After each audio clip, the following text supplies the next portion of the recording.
அனைவருக்கும் வணக்கம். தாங்கள் பிறந்த நட்சத்திரத்திற்குண்டான நவகிரக கோயில்களில்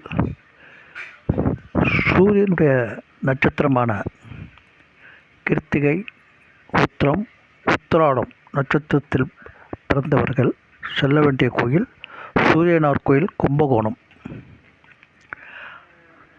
ரோகிணி, சந்திரனுடைய நட்சத்திரமான ரோகிணி, அஸ்தம், திருவோணம் நட்சத்திரத்தில் பிறந்தவர்கள் செல்ல வேண்டிய கோயில் திங்களூர். திருவையாறு அருகில் உள்ள திங்களூர் என்ற சனீஸ்வர சந்திர பகவானை தரிசனம் செய்ய வேண்டும்.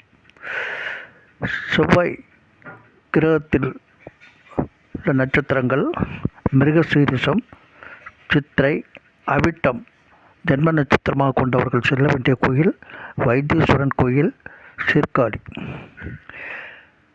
புதன் கிரகத்தை நட்சத்திரமாக கொண்டவர்கள் ஆயில்யம், கேட்டை, ரேவதி நட்சத்திரத்தில் பிறந்தவர்கள் திருவெண்காடு, நாகையில் உள்ள கோயில் நாகப்பட்டினம்.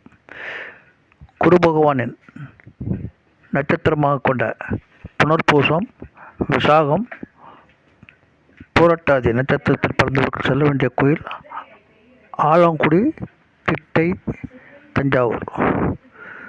சுக்கிரனுடைய நட்சத்திரமாக கொண்டவர்கள் பரணி, பூரம், பூராடம் நட்சத்திரத்தில் பிறந்தவர்கள் செல்ல வேண்டிய கோயில் கஞ்சனூர், கும்பகோணம். சனியனுடைய நட்சத்திரமாக கொண்ட பூசம், அனுசம், உத்திரட்டாதி நட்சத்திர ஜென்மமாக கொண்டவர்கள் செல்ல வேண்டிய கோயில் திருநள்ளாறு, காரைக்கால். ராகு பகவானின் நட்சத்திரமாக கொண்டவர்கள் திருவாதிரை, சுவாதி, சதயம் நட்சத்திரத்தில் பிறந்தவர்கள் செல்ல வேண்டிய கோயில் திருநாகேஸ்வரம், கும்பகோணம். கேது நட்சத்திரத்தில் அஸ்வினி, மகம், மூலம் ஜென்ம நட்சத்திரமாக கொண்டவர்கள் செல்ல வேண்டிய கோயில் கீழப்பெரும்பள்ளம், நாகைப்பட்டினம்.